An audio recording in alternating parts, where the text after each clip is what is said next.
SS news. నేను మీ శిరీష.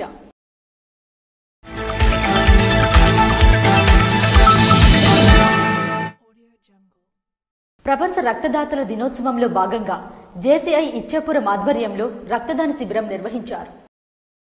ప్రపంచ రక్తదానం దినోత్సవంలో భాగంగా జేసీఐ ఇచ్చాపురం ఆధ్వర్యంలో గవర్నమెంట్ జనరల్ ఆసుపత్రి శ్రీకాకుళంతో కలిసి రక్తదాన శిబిరాన్ని నిర్వహించారు. ఈ కార్యక్రమంలో మొత్తం 52 రక్త యూనిట్లు సేకరించారు. ఈ సందర్భంగా శ్రీకాకుళం జిల్లాకి చెందిన 191 సార్లు రక్తదానం చేసిన బొడ్డేపల్లి శ్రీనివాస్ని సన్మానించారు. జేసీఐ అధ్యక్షుడు కాళ్ళ జయదేవ్ ఈ కార్యక్రమాన్ని విజయవంతంగా నిర్వహించడంలో సహకరించిన జేసీఐ సభ్యులకు, శ్రీకాకుళం ఆసుపత్రి బృందానికి మరియు రక్తదాతలకు హృదయపూర్వక కృతజ్ఞతలు తెలిపారు. ఈ కార్యక్రమంలో secretary Mohan Venkatesh, project chairman Becha Santosh, zone అధికారి తంగుడు షణ్ముఖ్, సంతోష్ సాహు, దిల్లేష్ తదితరులు పాల్గొన్నారు. అహ్మదాబాద్ లో జరిగిన విమాన ప్రమాదంలో మరణించిన వారి ఆత్మకు శాంతి కలగాలని కోరుతూ మాజీ ఎమ్మెల్యే గుండా లక్ష్మీదేవి అరసవిల్లిలో కొవ్వొత్తుల ర్యాలీ నిర్వహించారు. అహ్మదాబాద్ లో జరిగిన ఘోర విమాన ప్రమాదంలో మరణించిన వారి ఆత్మకు శాంతి కలగాలని కోరుతూ అరసవిల్లిలో మాజీ ఎమ్మెల్యే గుండా లక్ష్మీదేవి అధ్యక్షతన కొవ్వొత్తుల ర్యాలీ నిర్వహించారు. ఈ సందర్భంగా విమాన ప్రమాద మృతుల ఆత్మకు శాంతి కలగాలని కోరుతూ సంతాపం సూచకంగా 2 నిమిషాలు మౌనం పాటించారు. ఈ విమాన ప్రమాద ఘటన తీవ్రంగా కలిసివేసిందని అన్నారు. అత్యంత ఘోరాతి ఘోరంగా నిన్న విమానయానం కూలిపోవడం అనేది చాలా బాధ అనిపించింది. అందులో ఉన్న ప్రయాణికులు, ఉద్యోగస్తులు అందరూ కూడా చనిపోవటమే కాకుండా ఆ విమానం గుద్ది 2 బిల్డింగులు పోవటం, అందులో ఉన్న మెడికోస్ అక్కడ కాలేజీ వాళ్ళంతా కూడా భోజనానికి వచ్చిన అయినందువలన వాళ్ళంతా భోజనానికి కూర్చుండేటప్పుడు ఆ పిల్లలు కూడా ఎన్నో ఆశలతో తల్లిదండ్రులు వాళ్ళని డాక్టర్లుగా చూడాలన్న ఉద్దేశంతో పంపించిన పిల్లలందరూ కూడా హాస్టల్ పరిగణనలో చనిపోవటం అనేది చాలా బాధగా ఉందని కూడా తెలియజేసుకుంటున్నాం. వాళ్ళందరికీ ఆత్మశాంతి కలగాలి. అంతేకాకుండా వాళ్ళ కుటుంబ సభ్యులందరికీ కూడా మా ప్రగాఢ సానుభూతిని తెలియజేస్తున్నాం. మృతుల పవిత్ర ఆత్మకు శాంతి కలగాలని వారి కుటుంబాలకు తమ ప్రగాఢ సానుభూతి తెలియజేస్తూ గాయపడిన వారు త్వరగా కోలుకోవాలని ప్రార్థించారు. ఈ కార్యక్రమంలో టీడీపీ నాయకులు, కార్యకర్తలు, ఇతర పెద్దలు తదితరులు పాల్గొన్నారు. 25 లక్షల చెక్కును మురళీనాయక్ కుటుంబానికి ఇస్తానని ఉప ముఖ్యమంత్రి పవన్ కళ్యాణ్ ఇచ్చిన మాటను నిలబెట్టుకున్నారు. ఇండియా పాకిస్తాన్ యుద్ధంలో దేశం కోసం వీరమరణం పొందిన జవాన్ మురళీనాయక్ కుటుంబానికి 25 లక్షల సొంత డబ్బు అందజేస్తానని మురళీనాయక్ అంత్యక్రియల సమయంలో ఉప ముఖ్యమంత్రి పవన్ కళ్యాణ్ ఇచ్చిన మాటలను నిలబెట్టుకున్నారు. శనివారం మురళీనాయక్ తల్లిదండ్రులకు జనసేన ఎమ్మెల్యేలు ఆరణి శ్రీనివాసులు, నిమ్మల జయకృష్ణ, ఆహుడు చైర్మన్ టీసీ వరుణ్తో పాటు మాజీ మంత్రి పల్లె రఘునాథ్ రెడ్డి, పలువురు జనసేన ముఖ్య నేతలు మురళీనాయక్ స్వగ్రామమైన సత్యసాయి జిల్లా గోరంట్ల మండలం కల్లె తండాకు చేరుకుని మురళీనాయక్ చిత్రపటానికి పుష్పాంజలి ఘటించారు. ఎమ్మెల్యేల చేతుల మీదుగా మురళీనాయక్ తల్లిదండ్రులకు చెక్ రూపంలో ఆర్థిక సహాయాన్ని అందించారు. యావత్ దేశం గర్వపడేలా దేశ రక్షణలో విధులు నిర్వర్తించిన మురళీనాయక్ కుటుంబానికి యావత్ దేశం రుణపడి ఉంటుందని ఎమ్మెల్యేలు అన్నారు. మాజీ మంత్రి పల్లె రఘునాథ్ రెడ్డి మాట్లాడుతూ దేశ రక్షణ కోసం ప్రాణత్యాగం చేసిన మురళీనాయక్ తల్లిదండ్రులకు దేశ ప్రజలు రుణపడి ఉన్నారని పేర్కొన్నారు.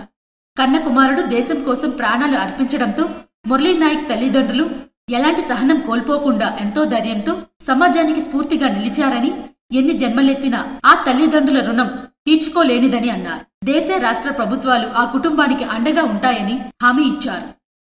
కోర్మా గ్రామ ఆధ్యాత్మిక కేంద్రాన్ని ఆదుకుంటానని ఎమ్మెల్యే ఎన్జీఆర్ హామీ ఇచ్చారు. పాతపట్నం నియోజకవర్గంలోని ప్రముఖ ఆధ్యాత్మిక క్షేత్రమైన కోర్మ గ్రామంలో ఇటీవల సంభవించిన అగ్ని ప్రమాదంపై విచారం వ్యక్తం చేస్తూ సంఘటనా స్థలాన్ని పరిశీలించిన పాతపట్నం నియోజకవర్గం శాసనసభ్యులు, assembly pre village committee member మామిడి గోవిందరావు ప్రమాదంపై విచారణ జరిపించాలని అధికారులను ఆదేశిస్తూ తన క్యాంపు కార్యాలయంలో సంబంధిత హరేరామ స్వామీజీలతో కలిసి కేంద్ర, రాష్ట్ర మంత్రి, జిల్లా కలెక్టర్తో, ముఖ్యంగా రాష్ట్ర విద్యాశాఖ మంత్రి నారా లోకేష్తో అగ్ని ప్రమాదం జరిగిన తీరును వివరిస్తూ సుమారు 56 లక్షల రూపాయలు ఆస్తి నష్టం సంభవించిందని తెలియజేయడంతో సానుకూలంగా స్పందించిన మంత్రి ప్రభుత్వం తరపున మందిర పునర్నిర్మాణానికి అన్ని విధాల సహకరిస్తారని తెలియజేశారు. అలాగే తన వంతు కూడా వ్యక్తిగత సహాయాన్ని అందిస్తూ వచ్చే కృష్ణాష్టమి నాటికి భక్తులకు అందుబాటులో ఉండే విధంగా పునర్నిర్మాణం చేపడతానని ఎమ్మెల్యే హామీ ఇచ్చారు. శ్రీ సూర్యనారాయణ స్వామివారిని ఆదివారం జస్టిస్ గేదెల తుషార్రావు దేవాలయంకు విచ్చేసి శ్రీ స్వామివారిని దర్శించుకున్నారు. ప్రత్యక్ష దైవం ఆరోగ్య ప్రదాత శ్రీ సూర్యనారాయణ స్వామివారిని ఆదివారం జస్టిస్ గేదెల తుషార్రావు దేవాలయంకు విచ్చేసి శ్రీ స్వామివారిని దర్శించుకున్నారు. వారికి ఆలయ ప్రధాన అర్చకులు ఇప్పులి శంకర్ శర్మ మరియు ఆలయ కార్యనిర్వహణ అధికారి KNVD ప్రసాద్ ఘనంగా స్వాగతం పలికారు. తదుపరి ఆలయ అర్చకులు వేద మంత్రాలతో ఆశీర్వదించారు. వారికి ఆలయ కార్యనిర్వహణ అధికారి KNVD ప్రసాద్ శ్రీ స్వామివారి ప్రసాదాలను అందజేశారు. నిరుద్యోగులకు నిరుద్యోగ భృతి ఇవ్వకపోవడం ఏమిటని AIYF జిల్లా ప్రధాన కార్యదర్శి కొన్న శ్రీనివాస్ ప్రభుత్వాన్ని ప్రశ్నించారు.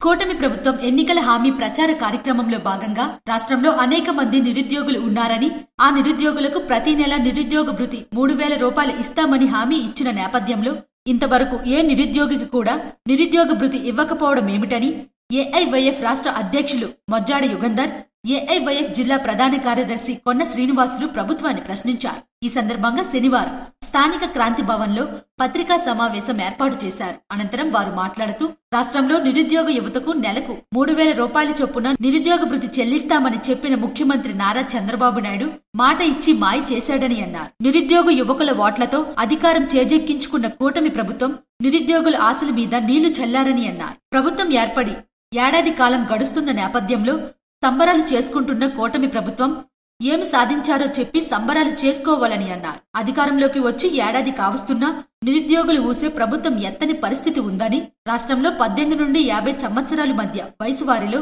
ఏ ఉపాధి లేని వారు 1,56,00,000 మంది ఉన్నట్లు ప్రభుత్వ గణాంకాలు తెలియజేస్తున్నాయని అన్నారు. రాష్ట్ర వ్యాప్తంగా ఎన్డీఏ గవర్నమెంట్ అధికారంలో రాకముందు ఎన్నికల ప్రచారంలో నిరుద్యోగ యువతకి 3,000 రూపాయలు నిరుద్యోగ భృతి ఇస్తామని చెప్పిన ఎన్డీఏ గవర్నమెంట్ ఈ రోజు 12 నెలలుగా సంవత్సరం అవుతున్నా నిరుద్యోగ భృతి మీద ఊసి లేకుండా, ఈ రోజు క్యాబినెట్ చర్చలు లేకుండా, నిరుద్యోగ భృతి ఇవ్వకుండా నిరుద్యోగులకి నట్టేటి మోసం చేసిన ప్రభుత్వం ఎన్డీఏ ప్రభుత్వాన్ని మేము తీవ్రంగా హెచ్చరిస్తున్నాం.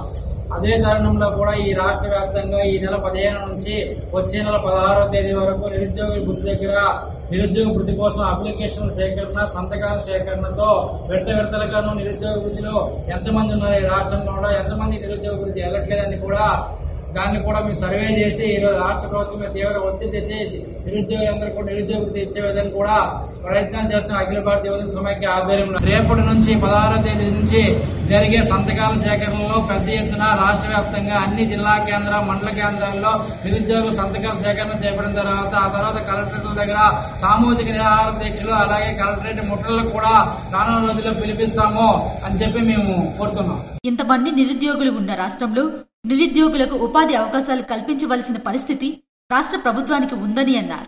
మరోప్రక్క రాష్ట్ర ప్రభుత్వ శాఖలో లక్షలాది పోస్టులు ఖాళీగా ఉన్న నేపథ్యంలో రాష్ట్ర ప్రభుత్వం శ్వేతపత్రం విడుదల చేసి ఉద్యోగాలు కల్పించవలసిన పద్ధతి ప్రభుత్వానికి లేదని అన్నారు. తక్షణమే రాష్ట్ర ప్రభుత్వం నిరుద్యోగులకు ఉపాధి అవకాశాలు కల్పించి నిరుద్యోగ భృతిని ఇవ్వాలని, లేని పక్షంలో AIYF ఆధ్వర్యంలో ప్రత్యక్ష ఆందోళనకు పిలుపునిస్తామని డిమాండ్ చేశారు. ఈ కార్యక్రమంలో AIYF నాయకులు R. Arvind, Y. Venu, A. Ramu, S. Ramoji తదితరులు పాల్గొన్నారు. అంతర్జాతీయ యోగా దినోత్సవాన్ని విజయవంతం చేయాలని హెచ్ఎల్ ఎమ్మెల్యే నడుకుదుటి ఈశ్వర్రావు దిశానిర్దేశం చేశారు.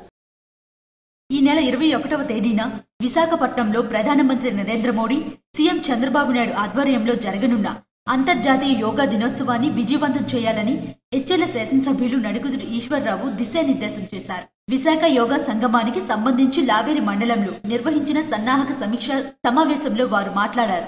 ఈ సమావేశం లావేరు మండల పరిషత్ అభివృద్ధి అధికారి అధ్యక్షతన నిర్వహించగా ఇందులో వివిధ శాఖల అధికారులు, ప్రజా ప్రతినిధులు, యోగా సంస్థల ప్రతినిధులు పాల్గొన్నారు. ఈ సందర్భంగా ఎమ్మెల్యే ఈశ్వర్రావు మాట్లాడుతూ లావేరు మండలం నుంచి కనీసం 8,000 మందిని విశాఖ యోగా కార్యక్రమానికి తరలించేందుకు తగిన ఏర్పాట్లు చేయాలి. ప్రతి గ్రామం నుంచి ప్రజలు భాగస్వామ్యం కావాలని పిలుపునిచ్చారు.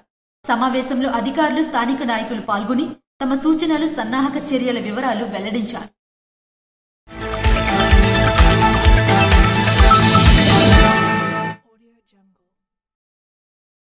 విశాఖపట్నంలో జూన్ 21వ తేదీన జరగనున్న రాష్ట్ర స్థాయి యోగాంధ్ర కార్యక్రమానికి శ్రీకాకుళం జిల్లా నుంచి పెద్ద ఎత్తున ప్రజలు, విద్యార్థులు, అధికారులు పాల్గొనాలన్నారు. శనివారం జిల్లా కేంద్రంలోని 80 అడుగుల రోడ్డులో మాక్ యోగా కార్యక్రమం అత్యంత ఘనంగా నిర్వహించారు. ఈ కార్యక్రమాన్ని విజయవంతం చేయడానికి అధికారులు సమిష్టిగా కృషి చేశారు. ఈ సందర్భంగా జిల్లా కలెక్టర్ స్వప్నిల్ దినకర్ మాట్లాడుతూ నగరంలోని 80 అడుగుల రోడ్డులో ప్రతిరోజు ఉదయం 6 నుంచి 8 గంటల వరకు యోగా, మెంటల్ ఫిట్నెస్, స్కేటింగ్ వంటి ఆరోగ్యకరమైన కార్యకలాపాలను కేటాయించాలని నిర్ణయించామన్నారు. ఇప్పటికీ యోగా ప్రారంభించిన వారు యూట్యూబ్లో కామన్ యోగా ప్రోటోకాల్ ను చూసి సాధన మొదలుపెట్టవచ్చునని సూచించారు. ఈరోజు ఒక మాక్ యోగా ప్రోగ్రాం పెట్టడం జరిగింది. మరి ముఖ్యంగా మన శ్రీకాకుళం టౌన్ లో ఉన్న 80 ఫీట్ రోడ్ దగ్గర మన డిస్ట్రిక్ట్ ప్రోగ్రాం పెట్టడం జరిగింది. ఇది ఎందుకనే ఒక వారం తర్వాత 21న మన honourable prime minister Shri Narendra Modi గారు విశాఖపట్నంలో వచ్చి అక్కడ పబ్లిక్ తో యోగా చేయడం, అదే టైంలో మన శ్రీకాకుళంలో అలాగే ఇతర డిస్ట్రిక్ట్స్ లో కూడా భారీ ఎత్తున యోగా పెట్టమని ఇన్స్ట్రక్షన్స్ ఉన్నాయి. సో మన ప్రతి ఒక్క విలేజ్ సెక్రటరియేట్ కి ఒక 9 స్థానాలు తీసుకొని, అలాగే ఒక మండల స్థాయిలో ఒక పెద్ద ఎత్తున ప్రోగ్రాం, అలాగే జిల్లా స్థాయిలో కూడా ఒక పెద్ద ఎత్తున ప్రోగ్రాం మనం పెడుతున్నాము. దయచేసి ప్రతి ఒక్కరు దయచేసి yoga as a part of your life style పొద్దున ఒక ½ అవర్ 45 మినిట్స్ మీరు దయచేసి ఇవ్వగలిగితే మెంటల్ అలాగే ఫిజికల్ ఫిట్నెస్ రెండు మీరు సాధిస్తారు. మరి ఒకసారి 21 ఈ ప్రోగ్రాం కోసం నేను అందరికీ రిక్వెస్ట్ చేస్తూ మరి ఒకసారి ఈ రోజు కూడా చాలా బాగా జరిగింది యోగా 80 ఫీట్ రోడ్. సో అందరికీ థ్యాంక్స్ చెప్తూ మీడియా మిత్రులుగా మరి ముఖ్యంగా మీడియా మిత్రుల ద్వారా పబ్లిక్ కి కూడా థ్యాంక్స్ చెప్తున్నాను. ప్రతిరోజు యోగా సాధనలో భాగస్వాములై తమ ఆరోగ్యాన్ని మెరుగుపరుచుకోవాలని ఆయన పిలుపునిచ్చారు. ఈ కార్యక్రమంలో జిల్లా రెవెన్యూ అధికారి వెంకటేశ్వరరావు, ఆర్డీఓ సాయి ప్రత్యూష, జిల్లా పంచాయతీ అధికారి Bharat Soujanya, ICDS PD B Shanthisri, tourism అధికారి Narayana Rao, DRO Venkateswarlu, DPO Bharat Soujanya, DRDA PD Kiran Kumar, skill development అధికారి సాయి కుమార్, ఆయుష్ అధికారి డాక్టర్ పి జగదీష్ తదితరులు పాల్గొన్నారు. ఇవి ఈనాటి వార్తలు. మరిన్ని వార్తలతో మళ్లీ కలుద్దాం. చూస్తూనే ఉండండి SS న్యూస్.